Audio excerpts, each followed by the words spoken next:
Hey guys, welcome to the Ben Tracy podcast, where I interview thought leaders, parents, and educators about navigating life in the digital age and what we can all do to keep kids safe online. This podcast is sponsored by Bark Technologies. Let's get into it.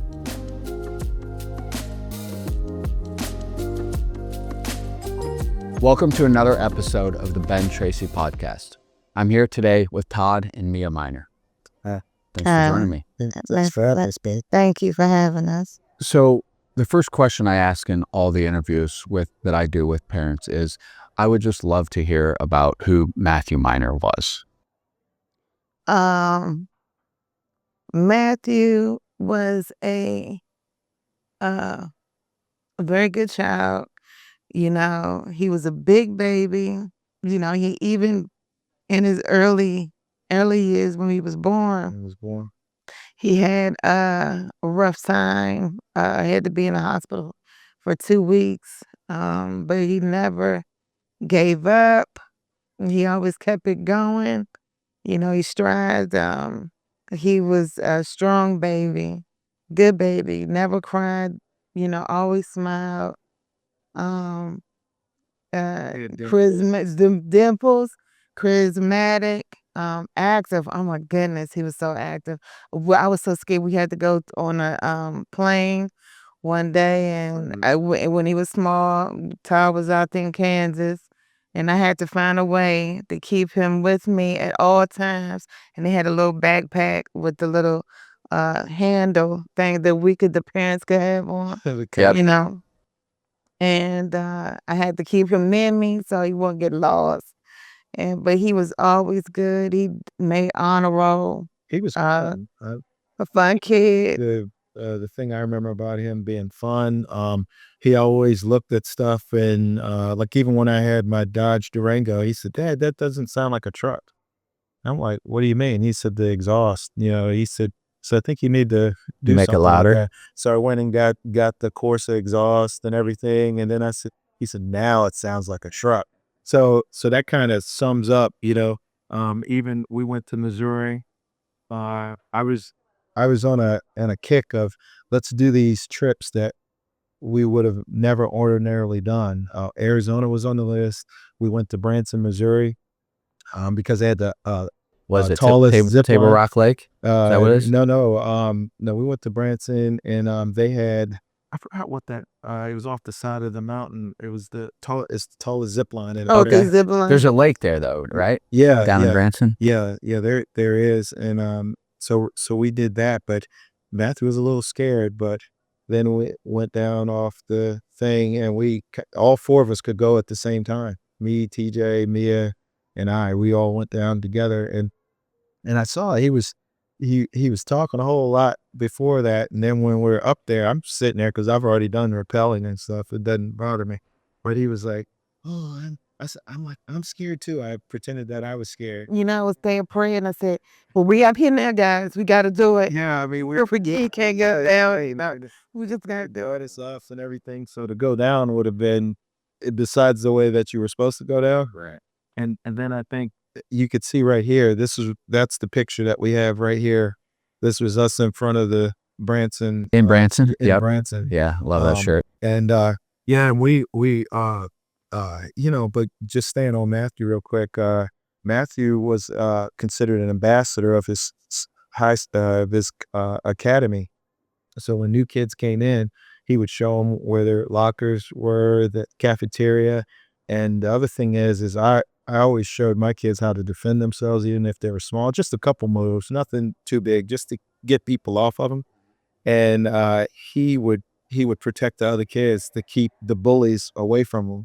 And so that was so interesting to hear all of this at later on. You know, these things that we have as kind of our core moral and what we know to do right. He was doing it even at. And you didn't know about it Yeah. until after No. he'd passed all Yes, that you started yes. hearing these stories. And one other quick fact about Matthew, he could see anybody dance one time, then he could do the dance. He was big with Rubik's cubes as well. He could saw him and TJ, I think, could solve Rubik's cubes. I was never really good with that. So I think overall, just who he was as a person, that was good. He'd even at a young age, he always went up to pretty women and stuff, and he'd say, "Hi, my name is Matthew." I mean, he was just. I mean, it was just like his charismatic. It was even at a young age, he already had that. He wasn't afraid to go talk to people. Um, and one final thing I think I'd like to share, uh, at least at this moment, was Matthew had so much compassion. You know, Yeah. one of his He always loved people, loved one of his friends helping didn't. people, and The first day of school, one of his friends didn't have shoes and everything, and he switched shoes with him. And so he comes home, and his first day of school, so we just bought those shoes, yeah, Jordans or something, and and we were like, where are the Jordans? Yeah, where are the Jordans? And it was especially because I grew up poor. I immediately, I noticed that he didn't have it, and he said, "Oh well, somebody at school, one of my buddies, he didn't, his shoes were messed up, so I switched with him because I had other shoes." They were like, "Okay, well, we have some other shoes we can give them.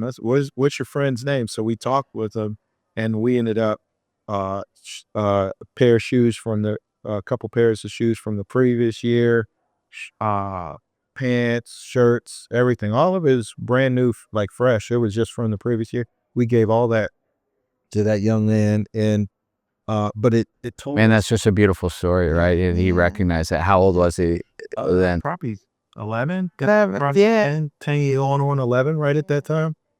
And so that let us know. I saw that he had that sensitive side. He liked getting into things and being outside and physical and that, but he had that sensitive side of yeah, if somebody was suffering to do something. So that was kind of a glimmer of what we saw. Later on, we found out it was so much more.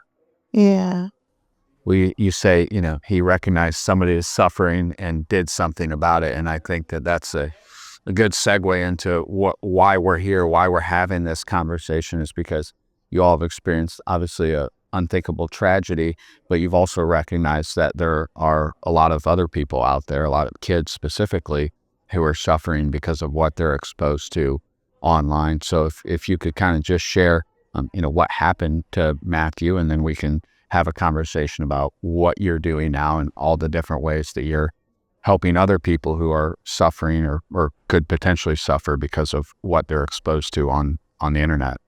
uh, Well, I was cooking dinner, or we were just getting finished from dinner, and 2000. my son, we adjourned from the table. He wanted, he stayed home from school because he was sick. He wasn't feeling well.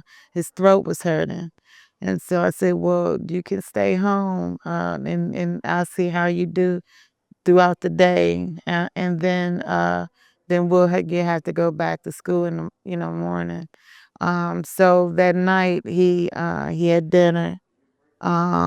He Then he asked to get on the internet, and so what I said is, before going to but bed. I asked, I said, Mia, check his grades because we checked the Yeah. grades. So she checked his grades. That was a precursor to getting Right, online. Precursor, yeah, because we had already restricted him even further because his grades were slipping. And so we saw that connection with the internet and that, video games, all that stuff. So we said, we're going to pull that back until you're not even going to have the hour of our internet and stuff. And so Mia checked his grades. Everything looked good. He had done all his extra credit to, Right. boost his grades and stuff. So we said, okay, 1 hour. And I think I had shared with you, Ben, that Mia had different treatments. We were trying different treatments for her multiple sclerosis. Gross. And then I had just had surgery to remove cancer from my body. So just to kind of set the scene of what was going on at the time.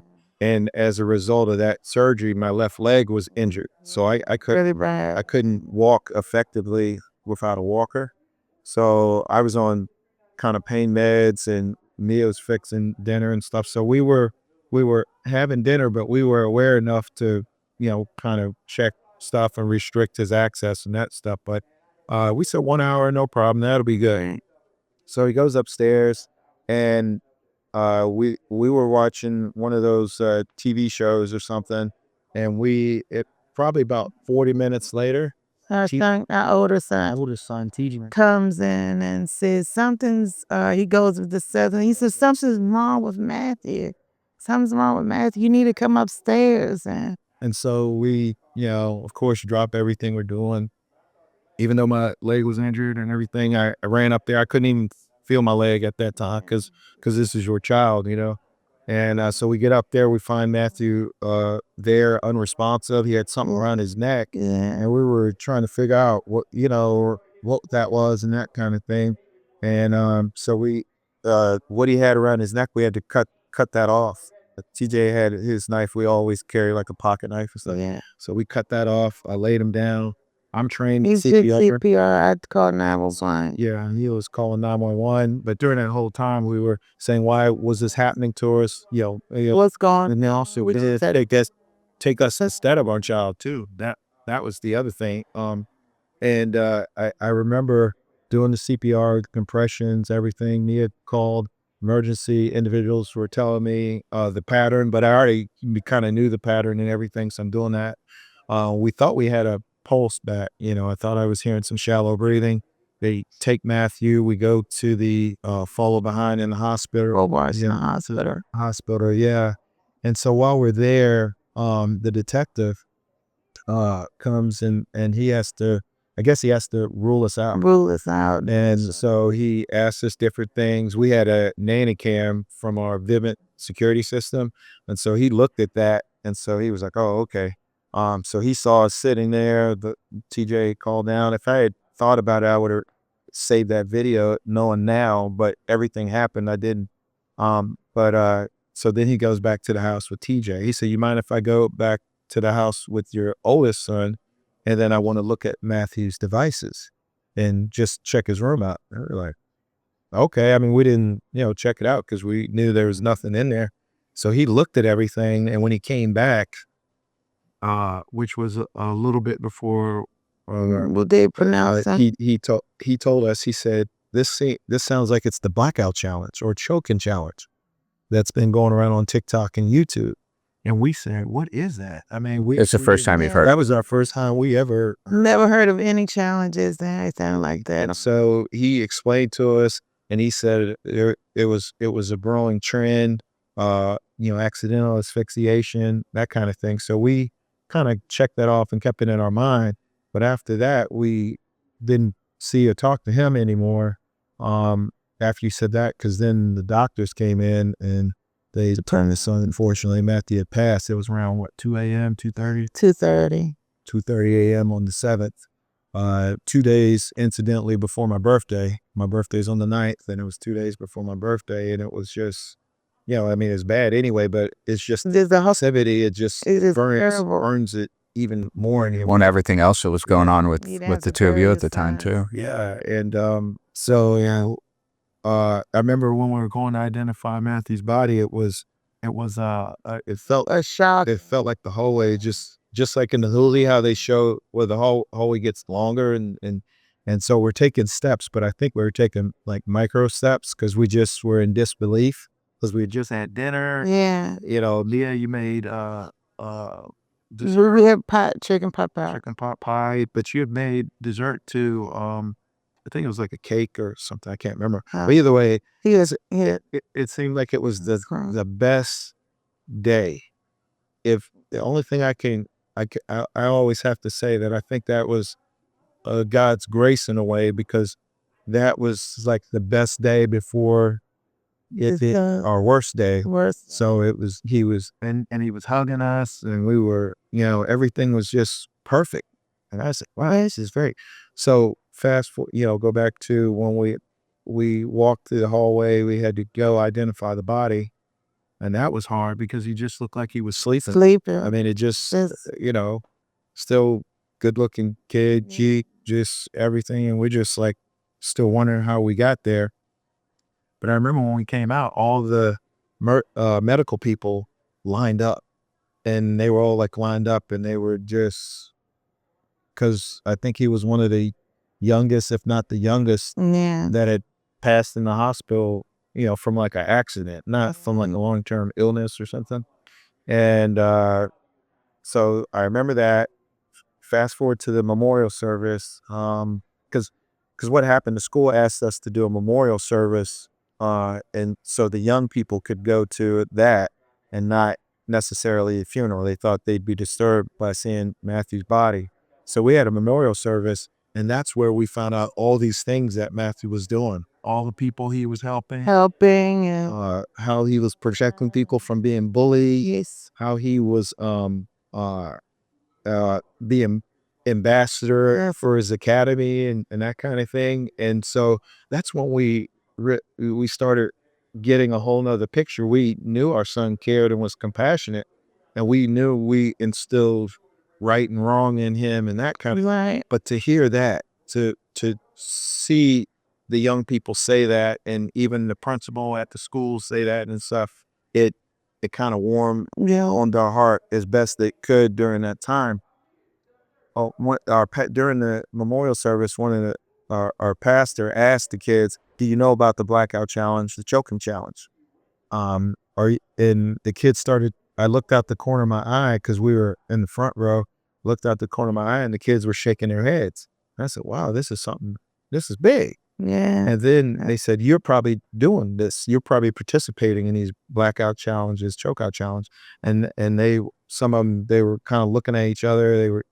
But they were nodding. So I said, "You know what? After this is done, I'm going to try to talk to some of the kids." I instantly knew that I needed to find out more. And this was even right at Matthew's memorial service. I talked to one of the kids and I said, "Hey, you mind if I talk to you for a second?" And I asked them, what is this?" And they said, this stuff is on social media and we're getting bombarded with it and we can't turn it off. And they said they're not even searching for it. It's like it's just being sent to them. And so after that, just like immediately after, the community they came to us because it, like all of Accokeek and everybody in the surrounding area knew about it. We were getting donations and cards and everything. And so we had a good chunk of donation money, but we didn't know what to do with it because at the time. So what we decided to do, everybody was asking us to do something about it. So we decided to create Matthew Minor Awareness Foundation to kind of bring awareness about these online challenges. So that's so ever since then, that's 2019, March. Matthew passed in March, and we created the foundation in March. Wow. That's Almost immediately. Yeah. Wow, that's amazing. Yeah, what's the donation? Oh, one other thing is we just real quick, we used some of those funds to create a security fund that we still have in the Prince George's County school system. So they have a security fund that they use to bring professionals on to speak to the young people. Interesting. Well, that's amazing. So you had never heard of the blackout challenge, the chokeout challenge, anything like that before this happened? No, I think the only thing I can remember is the maybe hearing on the news about something called the Momo challenge. Okay. But we talked to Matthew specifically, Matthew and TJ, our oldest son, about that, and they were like, "Oh no, we're not doing that kind of thing." But they bombard you, right? And we left it at that. I'm sorry. Yeah, no, I guess it comes through, bombard you with these challenges to make it like it's a nice, a likable type of. Or everybody else is trying it, so to be in the in crowd.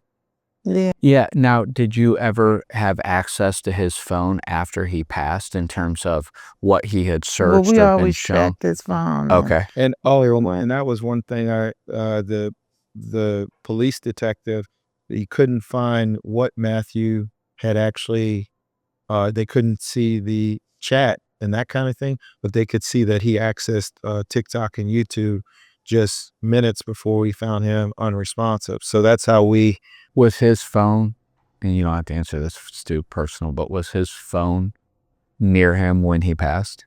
his phone and his iPad were right there. Mm. Yeah, so that's why when the detective asked about it, we didn't even make the connection. We didn't even look to see where his devices were, but he got on there. I guess our oldest son, TJ, knew we knew the password for the phone, but I think TJ knew the password for the iPad. And so that's how he got in. He could see when it was last accessed and everything, but he said he couldn't see the trail to see what was the discussion. Cause I think Right. TikTok, it doesn't, unless you explicitly tell it to save your chat and that kind of thing, it just erases everything you're doing. Well, and I think the point you mentioned about, being bombarded by this, right? Where it's like most of, because I've had other conversations with families who've lost a child because of this choking challenge, even within the last couple months here during the run.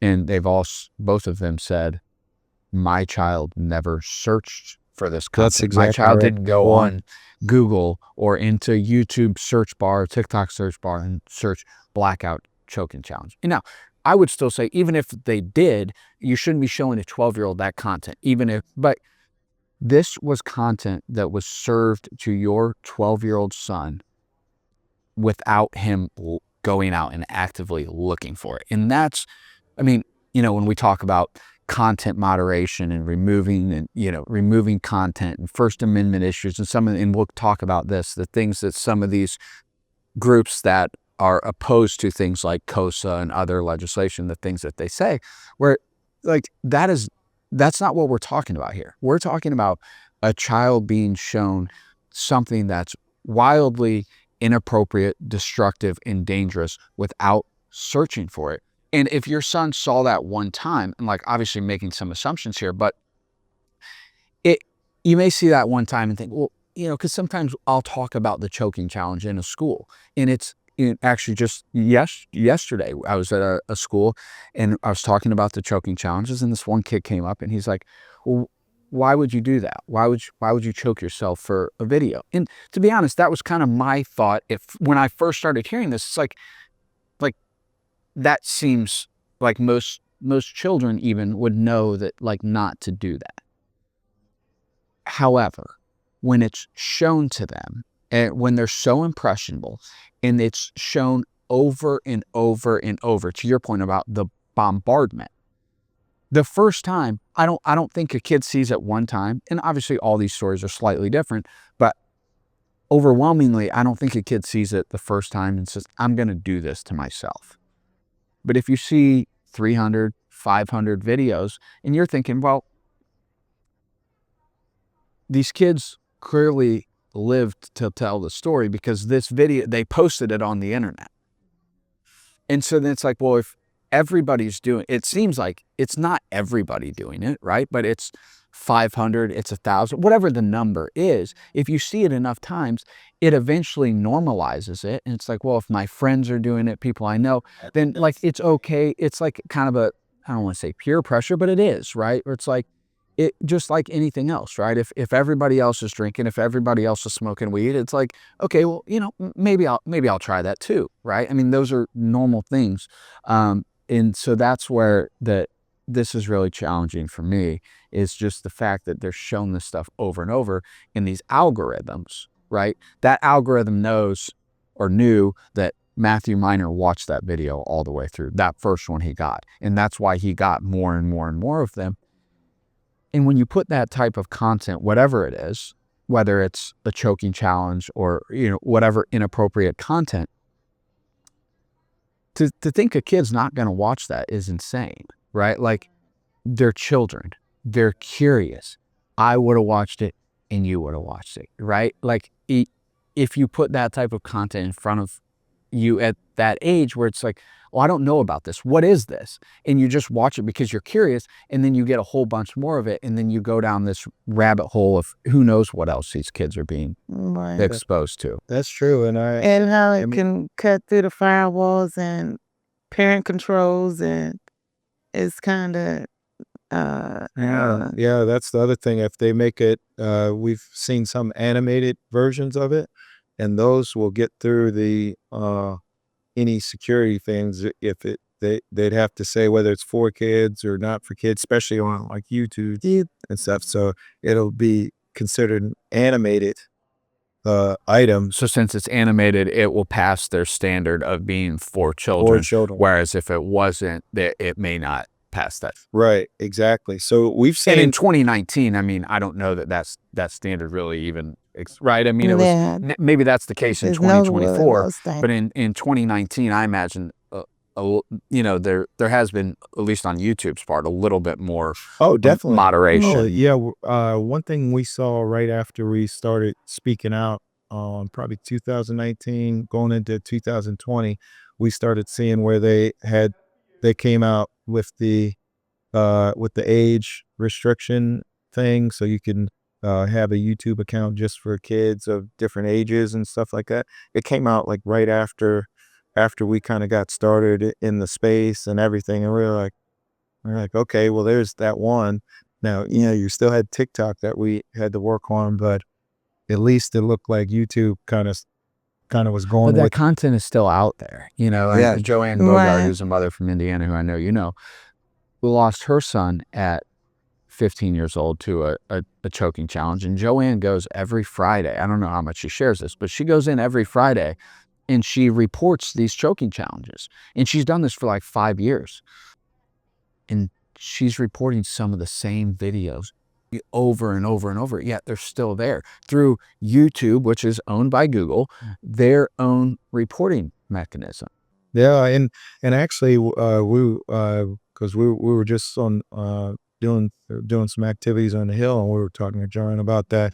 But we started doing that not as often as Joanne, because she's like you said, but we did it, and we kept getting either no response or just that it doesn't violate their community guidelines. And then, you know, with other things that were going on, we've been doing it sporadically, but it does, as a parent, it's like if I see it as it's something wrong, and if I talk to you and your family thinks it's wrong, and at least my immediate community feels there's something wrong with it. So what community standard are they basing it off of is really the question. I mean, if seeing somebody choke themselves and Right. that kind of stuff, making it look like it's Like, fun, You or know, glorious in is what not community crazy. in what community is it okay, like, for a 12-year-old a video of a 12-year-old choking himself to be like, where is that community? Yeah. You know, where is the parent out there that crazy. would be okay with that? And you know, when it go into the guardrails, it's like, you know, the example I give often is like, you know, I have a twin sister, right? And you know, if we wanted to watch like an R-rated movie, you had to go to a movie theater, and somebody's going to ask you if you're, you know, if you're 15 and you're trying to get in that R-rated movie. The only way you're getting in is you have to buy a ticket to a different movie and then go into the R-rated movie. That's right. Or they're gonna turn you away and say, you're not, you know, you're only 15, you can't go. R-rated movie is 17 or 18, whatever it is. Yes.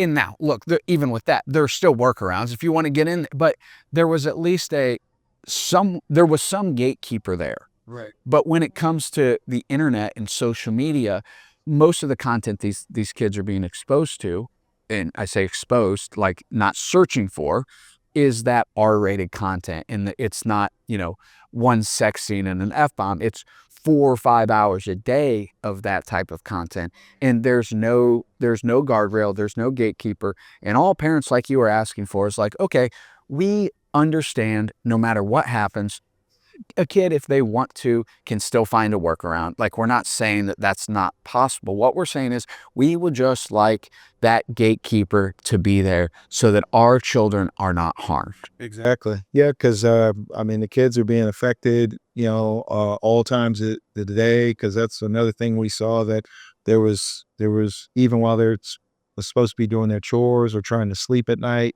they're getting all these notices and, hey, this thing you must try it and take a look. And so the, you know, being exposed is that's part of it, but then also that's depriving them of sleep and even family time that they should be having with family. So those family time and These other sleep, downstream yeah, effects of it, for Downstream sure. effects, yeah. For sure. exactly. So you mentioned you were on Capitol Hill this week. You're wearing a shirt that says Pass KOSA. Pass KOSA. So if you would, we push KOSA. We're of course behind that 100% and, supporting families and trying to get that message out.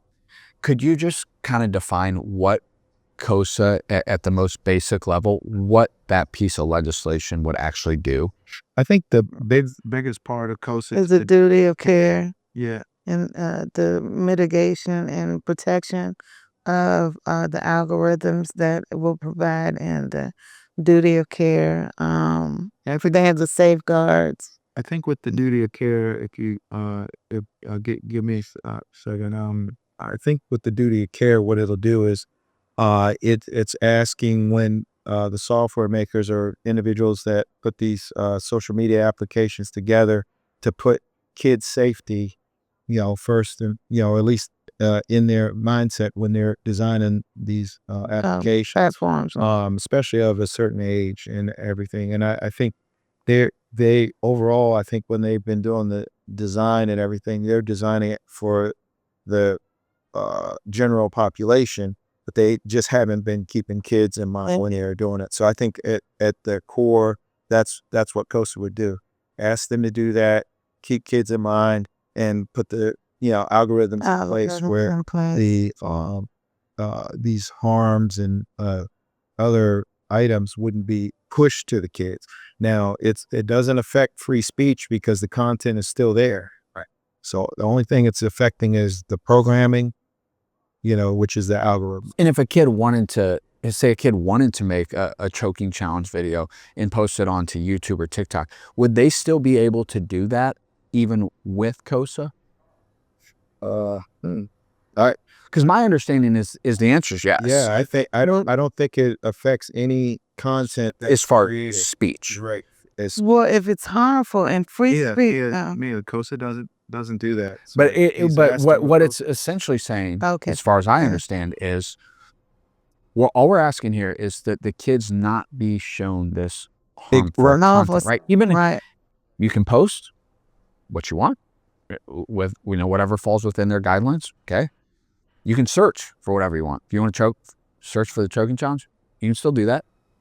Yes. Now, I would argue like a 12-year-old still shouldn't even be able to search for that, but that's not. But we're talking specific to KOSA and the opposition to KOSA. That's what they say, which is not true. I mean, they say this is a First Amendment issue, and that is false. You can still post, you can still search. Yeah. All KOSA is saying, this duty of care, again, as far as I understand it, and I've done quite a lot of research into it, is we're just saying we don't want a child unsolicited shown a choking challenge, self-harm, anxiety, depression. And that's not a huge ask. Right. No, it's not. And I think a lot of the free speech, like you said, that was kind of the major thing with the opposition. A lot of changes have been made to KOSA recently. Even Elon Musk, his lawyers got in there and took a look at that. Senators Blackburn, Blumenthal, and everybody's taken a look at this and made sure that we even had Donald Trump Jr. come out and say, KOSA should be passed and everything.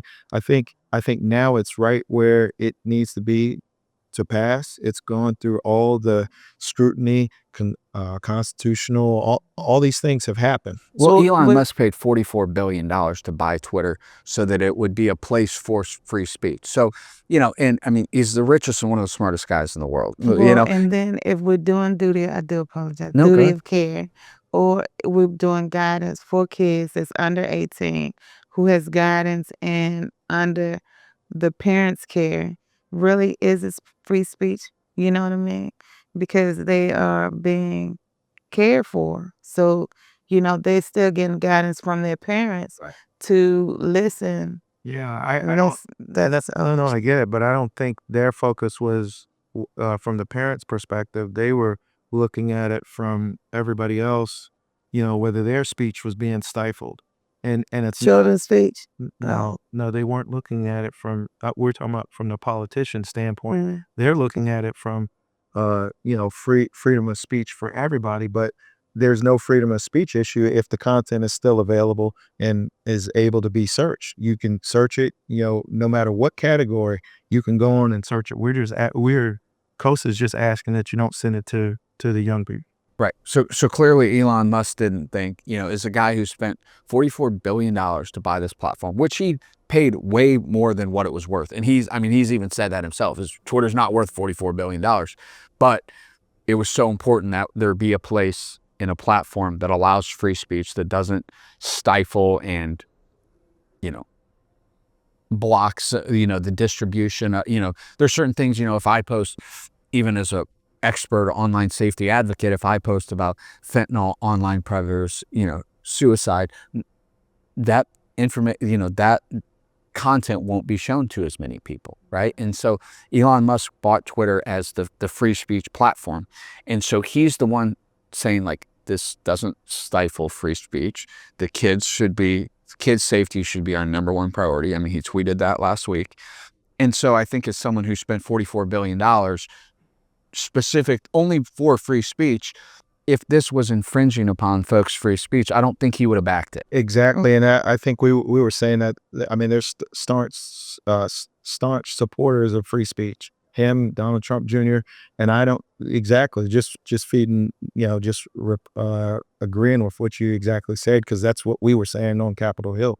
Well, how would they come out and say that if freedom of speech was, and I think also they're Republicans, they in the Republican Party, Johnson, Scalise, they're in the Republican Party.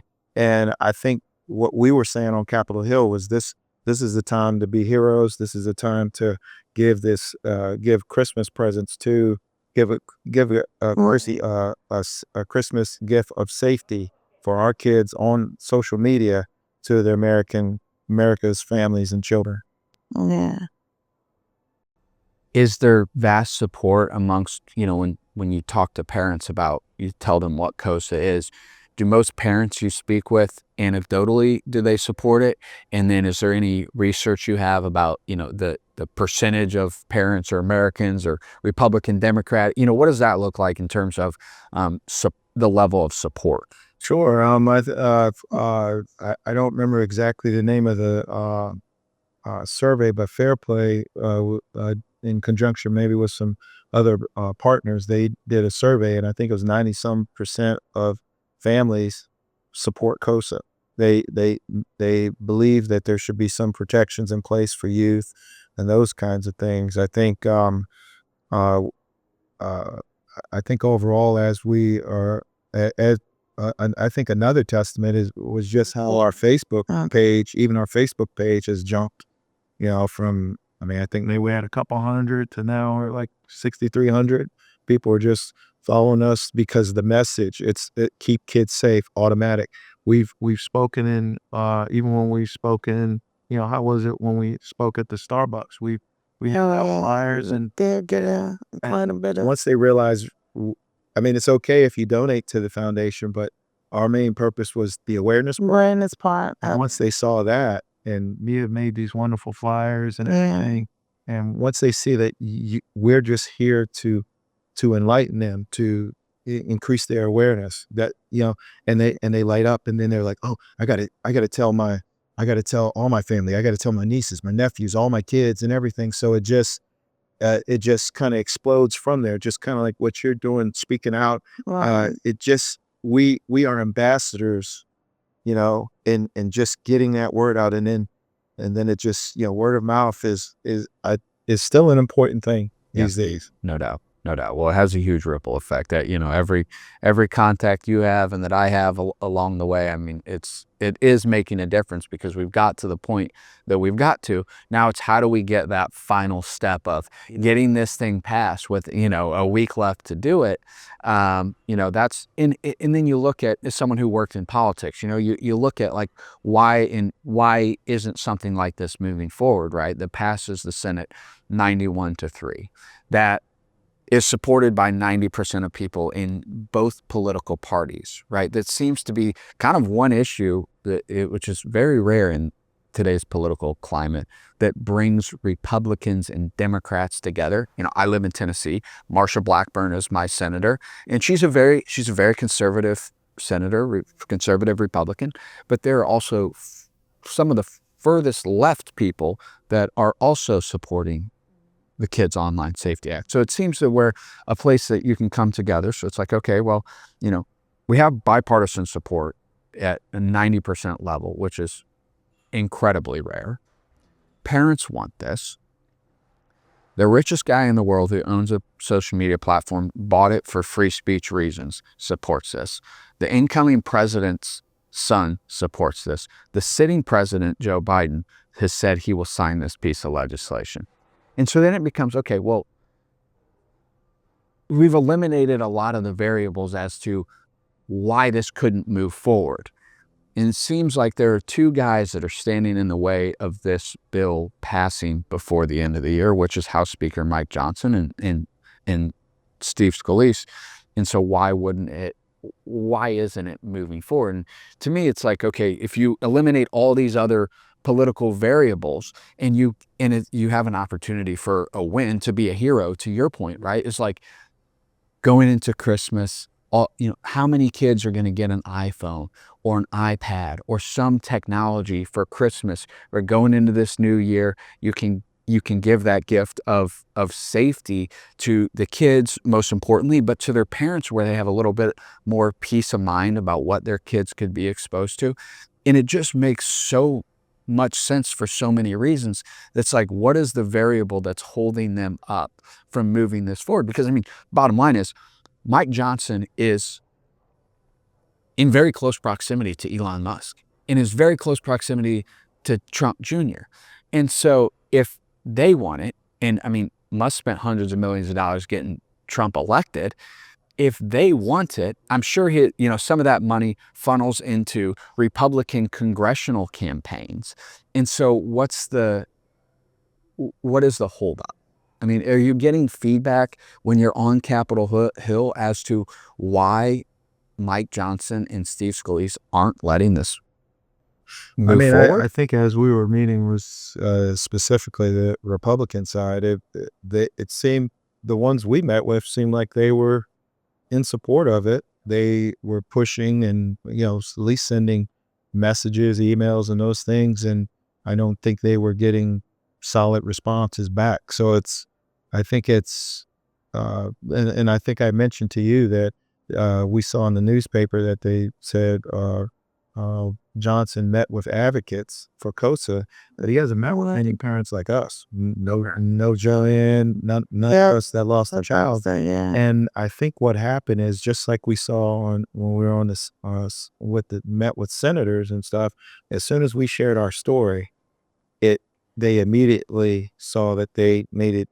felt like they needed to do something. That's why, like you said, 91 to 3, everything came through on the Senate side. But we met with a whole bunch of other congressmen. We just haven't been able to meet with him, or I think we met with the office, so the staff, but we haven't met with the member, Johnson himself, and we haven't met with Scalise himself. Yeah, we met with the staffers, but not him. And so it's still not always the same when you're, you gotta get to the boss. Yeah, I gotta get to the boss. That's right. What did the staff say? To be honest, the staff was in tears. They even had the door open. They would have the door open when we were sharing our stories, and you could look through and see even the front office staff and everybody, tears, just like, similar to what happened for us in Maryland.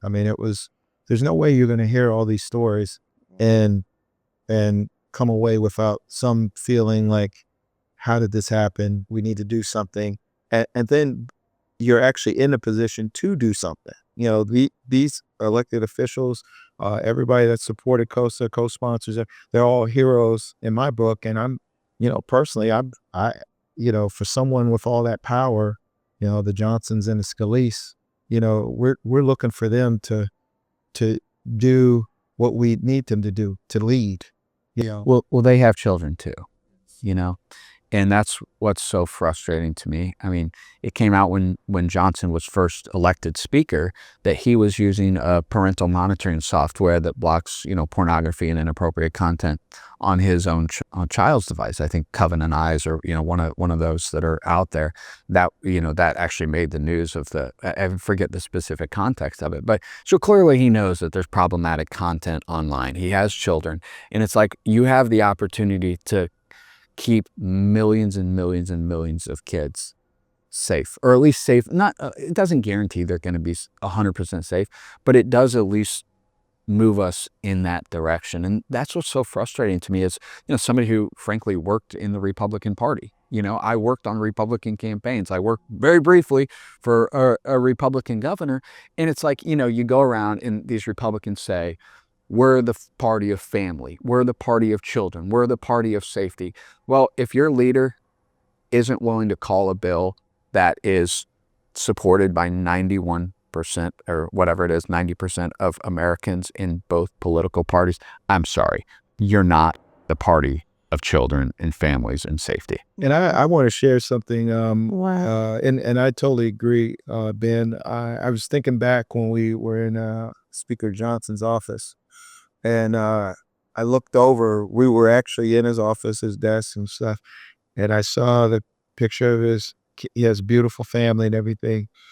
And I saw, I think there was a cup and it said like #1 dad. And I'm like, this is the chance to be that #1 dad. I mean, I think when I saw that, I was like, wow, like you said, he has kids. What does it feel like when you keep your kids safe? When you come home and your house is safe, your family's safe, whatever, it's safe and secure.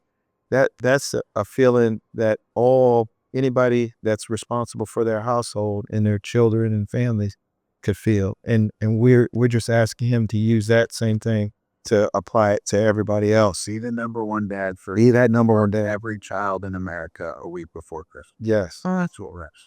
Yeah. Yeah. It you should have saw it, because I think I was there. Joanne and a lot of other parents were there. I can't remember everybody that was there, but when we were in there, I sat there, I looked at it, I said, #1 dad. And I just bawled out, started crying, because I always pride myself in keeping my family safe. I served in the military, keep others safe. My current job for the government and stuff, I work to keep kids safe, and people safe and stuff, emergency management, that kind of stuff. And so I don't know. It was hard for me to understand the disconnect when you can come in, you come in every day and you see that sitting there on the desk every day, and that doesn't move you to, get Right. And then you see that shirt, right? You see Matthew Minor, 12 years old. Yeah. Yeah, forever 12. Yeah. Mhm. And, so I think you just had to be there, but I wasn't the only parent in tears. Right. The other parents were in tears when I saw that, because while I was sharing, I brought that up with the staff, and I'm telling you, they were like, "Oh yes, and it really felt like we had made an impression." Yeah. So coming from this standpoint, we're really surprised when you have your whole office in tears, Yeah. both offices in tears, and then we still are where we are right now. So you mentioned Maryland. yes. You live in Maryland, and you alluded to some success you'd had there as far as keeping kids safe online. So what was that? What did that look like? Where does that stand? Yeah, We advocated for the Maryland Kids Code, state of Maryland. We actually joined in. There's a Kids Code Coalition, Maryland Kids Code Coalition. Delegate Solomon, C.T. Wilson, Senators Kramer. Everybody was advocating for that. But what that entailed was multiple. We had to go to multiple hearings, testify, and just share our story multiple times, different times. I think the last one was right before Valentine's Day when it passed May this year. Yeah, February. It was well, the last What last hearing was February. Around yeah, because your family came up and everything, and the you, signing you was done. yeah, but you should have saw it. You should have saw it, and everybody when we after we got done uh on the delegate House of Delegates side and on the state Senate side, everybody was in the committees were in tears. You should have saw it, and so that's how we knew doing continuing to advocate was the right thing. But I think through the state of Maryland, we spoke out. We spoke at churches. We also have these sessions at the Starbucks. We just kind of check in and let people know we were there. People would come by. We'd let them know about the Maryland Kids Code and all that stuff, and just answer whatever question we could. I mean that the Maryland Kids Code puts protections in place, privacy protections, so people that don't know the young person can't, so that they aren't able to reach out to them.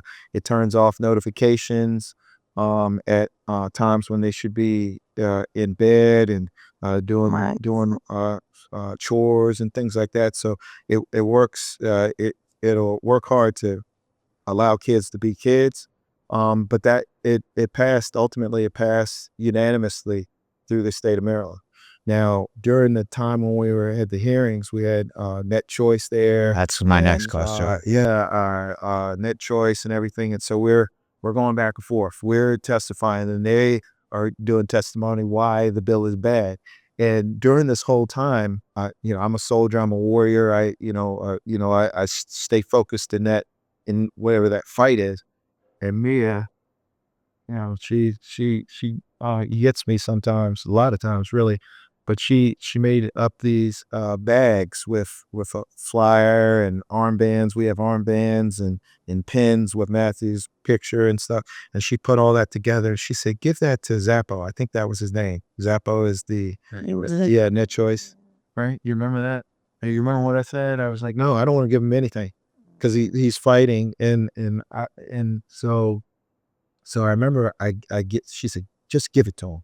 So I was like, "Yes, ma'am. You gotta listen to the boss sometimes and everything." So most of the time, and so so I give him the bag, and we have this kind of stare down. He looked at it and he said, "I don't think this bill is right. I don't think it's good and everything." And I said, "No matter what you say, I lost my child." I mean, we were there. Everybody heard it. The Maryland Teachers Association, anybody that was big in the state of Maryland. I told them, I said, "But we lost our child. I will never not advocate for keeping kids safe."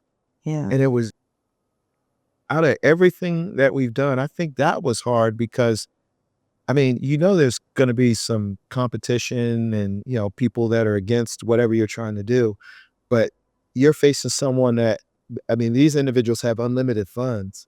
And I think that was what was hard for me and why I didn't want to, I didn't even want to give an olive branch, because I know that they're going to be continuously coming after whatever we try to build up, they're there to tear it down, because who they represent. But I think that was good because that just shows who we are as people. Once she kind of just give it to him, that kind of thing, she was able. It didn't take long. I understood it. Sometimes you just have to be nice, no matter, even to your enemies, and that's even with where we're going right now. And just a quick wrap up of Maryland Kids Code. We were able to, I think we went around and talked with other delegates and state senators and stuff, kind of like what we did on Capitol Hill. We did that same thing. And so I think we were able to kind of get that wave. Chris McComish, she was big with that too and everything, but I could feel it. I tell you what, Dan, I could feel right at the time when we started testifying, going around and speaking and talking and everything, I could feel that wave. And so once that passed there, I could feel we need to continue the wave over with KOSA. Right. And so I think that everybody could see it. It makes sense. It's just, I'm hopeful. I'm hopeful that that common sense that helped everything passed in the state of Maryland. Wow. Maryland Kids Code took effect October 1st. So it's Yeah, actually in effect now. October 1st, yeah. And so it's we're just happy that at least we have laws on the books for the state of Maryland, but it was ultimately our plan to pivot, get Maryland secure, keep kids safe in the state of Maryland, but then we pivoted Got over 49 October more was states and a lot of Yeah. work left to be done, yeah, you know. and we've actually, for a lot of those, for the Kids Code Coalition and those groups, we've actually put ourselves out there and let them know that we'd be willing to speak in New Mexico and some of these other areas. Illinois, we've I think what's his name for the Judiciary Committee, Dick Durbin. Durbin. Mm-mm. Yeah, so we spoke with him, and we just and his staff to see if we could get that over in Illinois and everything, and we told him we'd be willing to go and speak and share there as well. So we had the KOSA, but we also had the plan to keep the kids You code go to the going. state level, Yeah, right? go I to mean, state that's what level. I tell people. It's like, look, let's wage this battle on as many fronts as possible. Because they have the money, they have the resources, but there's a whole lot more of us than there are of them. And there, when these states where, like in Tennessee, I've had conversations about legislation that they should, how they should approach this. And my thing is, like, I believe from like a legislative standpoint, introduce legislation in every state in America. And I don't even care so much what that legislation is, as long as it's on online safety. But if Maryland does one thing and Illinois does something that's completely different, and then Florida does something different than that, and then the net choices, and they have to go just like any battle, right? If you have to fight on every front, it's a whole lot more difficult than, well, if they're only introducing one piece of legislation at the federal level and 3 or 4 states are doing something, well, it's not that hard of a battle to fight. But if we're going every session in the House, in the Senate, different groups, different legislation, I mean, again, they do have unlimited funds, but at least make them fight that battle, at least make them defend what they're doing in as many venues as possible, and also in the media, right? Because once you do the legislation, media and attention comes along with that and helps call more attention to these issues that we care about. And I think we also talked about it one time when we were talking about the late nights. Part of when we were advocating for the Maryland Kids Code, we did op-eds with the Baltimore Sun and just different local newspapers, met with the Washington Post and stuff like that. But these op-eds were written by us, talking about our experiences, those kind of things. And I think that, in conjunction with, I think we were talking about the critical mass, reaching as many as we could. I think that was huge too, because people were seeing it, even if it was in the newspaper, they were seeing it directly from parents affected. And so, I never got feedback all the way as far as the responses to the articles, but we got, I think, by our following on, through our Facebook and our website and all that, you could kind of see the metrics. The numbers jump when those articles come out. Yeah.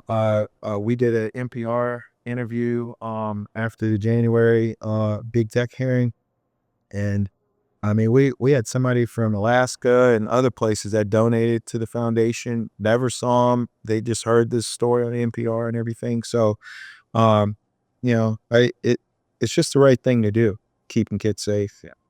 Well, you guys are doing an amazing job of it. Yeah. I commend you so much for sharing your story. I'm sure it's a difficult thing to do over and over, and probably gets more difficult when it's like, you share it over and over, and then, the outcome is we are where we are right now. It's like, we're just waiting on 2 guys to let us do, like, how many times do we have to share it until we get where we want to go? And I know, it has to be, I know, and everybody deals with their grief in their own way, but, I talk to so many parents like you all who, it's very hard to share it, but it's more hard not to, and to let other kids die because this information isn't out there, and that's why it's so important what you're doing, because we talked about this off camera, but for every family like yours, there's thousands of others who aren't sharing their stories. And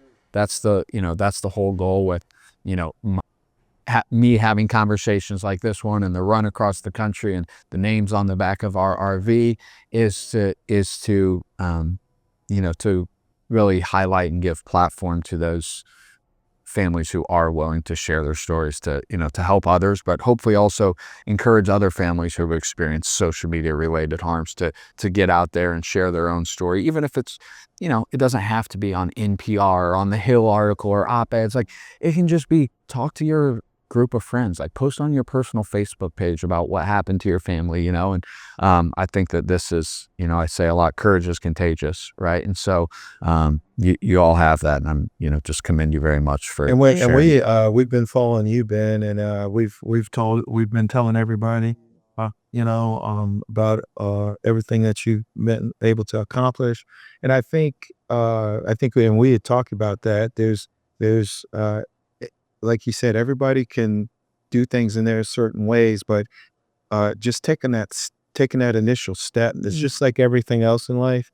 Just take that initial step, and just, us talking and me and Mia talking, or just talking to somebody local, maybe even just sharing at, a Bible study or church event, or even at a local school. Just, it could be a smaller setting, even at the library, because we started small, and it took us a little while to get even to a larger audience. But I think if the love that you have for your kids and your family, at least for us, I think, is what drives us. And so when the times get tough, because I got to tell you, even when we were walking around, Capitol Hill, different areas, we're going from room to room, everybody doesn't want to go into that, be the first one to go into the door and stuff. And then I think I was telling you, every time I always summon my strength to be the first one through the door if there was any hesitation.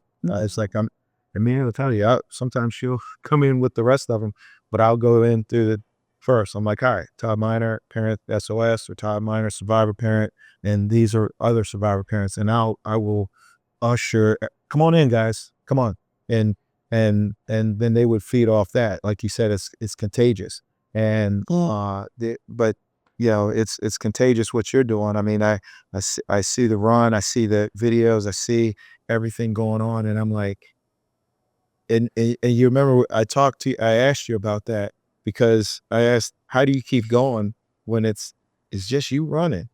And even for our foundation, for a while before we gained traction, it was just us, and nobody, they weren't quite sure what we were about, and what is this, and what is it you're trying to do, and we're trying to figure out our word, the wording of our message and our programs and stuff like that. That moment when you're by yourself, running up that hill, climbing up that mountain, those kind of things, that's where that love and compassion kicks in. And so, and then, it means a lot to have Matthew's name on. Really means a lot. So I just wanted to say thank you for all that you do. Well, it means a lot to me, and obviously I've been 2,900 miles plus, and alone. If I've ran 2,950 miles, I've run 2,800 of them alone. But I've never felt alone, partly because, I got two good guys with me who I see every few miles, but also because I know that we have those young angels looking down on us. And, the support that I get from folks like you guys and the other families were, honoring it from, a text message or sharing it online, and look what he's doing. And, and that, all the different, keep going and good luck. And, I know you guys share a lot of our stuff, and it's great. If you share that and 1,000 people see that, that's awesome. But I know that I see it every day, and it's like, this means something to those families, and this is important to them. And, I want to honor, Matthew's legacy, as well as the other 10 families that we're honoring with this journey. So I told you off camera, that's what keeps me going, right? Because if this was just about, online safety, or even going and speaking in a school, like or about me, it would have been pretty easy to quit, when it got hard. But when you've told 12 families who've lost their children, hey, I'm going to run across the country, I would love for you to be a part of this. There's no world where I wasn't getting to Ocean City, Maryland, I just put a lot of pressure on myself, I think. But that's what has brought, attention to it and meaning to me and to other families. And, yeah, it's just been really meaningful to me. And, people of course go up to the back of our RV and we have all the names on there, and says Matthew Minor Forever 12. And Matthew is the youngest person who passed of any of the names on there. Most of the rest of them are 15 and 16, I think one 14, and there's 12. And so that's the one they always ask about. What's that story? He was 12 years old. How, and so I've been able to share Matthew's story probably more than even any of the others. And so, I'm just very grateful. And I know two guys with me are as well, that we're able to, to honor him and honor your family, and to be able to have a conversation like this one this morning. So, Yeah, thank you. Thank you. Was there anything else before we wrap this up that you'd like to share? No, I just wanted to just say thank you to all our family. Yeah, Our family. supports us. Because like you said, that keeps us going too. Just the thumbs up on, or like or something on Facebook. Even when we're on Capitol Hill, I think we had some offices that were, they were just outright, it's not going through. It's not going through. We're like, are you sure? And so we still have to kind of try to edge to that, and so those things help us. But I think, like you said, us working on multiple fronts, and keeping the pressure, keep pushing, keep jabbing as we can. Yep. And and the thing is we're not going away. Right. So you don't, in a perfect world, this passes next week and it's the law of the land. But even if it passes, we're still not going away. We're not done. We're going to keep coming back. And what I don't think these tech companies realize is every day that passes, the leadership in Washington as well, every day that passes, there are more and more children being harmed by this stuff. Yes. And now people know who you are. People know who I am. People know who Joanne Bogart, and they know that these resources are out there, and we're actively we're adding to our team and the people that are, and we're all doing it in our own, unique way, but we are not going away. And for every day they don't do something, there's a new person like you or I that's being added to this. And so I would just advise, hey, this, from a media pressure that we're going to put on, legislative pressure, through the courts, through education, none of us are stopping. We're not going away. And so they're gonna look worse the longer they wait. Sure. And I don't mean that to sound like a threat, but the most impactful people in this space have dealt with this stuff on a deeply personal level, and there is nothing that you can say about me, and I'm sure you probably feel the same way. That's so true. Whatever you want to say, I got fired. They already said the worst things about me. I don't give a shit. Right. I don't give a shit. And I've ran across the country. I've been in this fight, and so I think that's what's, that's what motivates me. And hopefully they'll recognize that the time is now, because it is. The pressure is just gonna keep coming. We're not going away. And I'm sure that no matter what they say, Net Choice is fighting because that's their job to fight. They're paid by Meta and Google, whomever they're funded by. Parents like you, people like me who have dealt with this on a we believe this stuff in our soul. Yeah. And so when push comes to shove, we're going to win this fight. It's just a matter of how long it's going to take us, but we're going to get there. Yeah. And I meant to ask you, because I know you speak to young people too, but probably when you start talking about this, they know exactly what you're talking about, right? You They don't have sure do. to, you don't have to have any lead and I'll let you answer, but I think that is something within itself. I mean, there's no long introduction, and how's their response been as far as? I will say this. I've been doing speeches for 6.5, almost 7 years now. I've spoken to hundreds of thousands of kids all over this country, public school, private school, every religious, I've done them all, every grade, I've never once had an issue with a kid paying attention.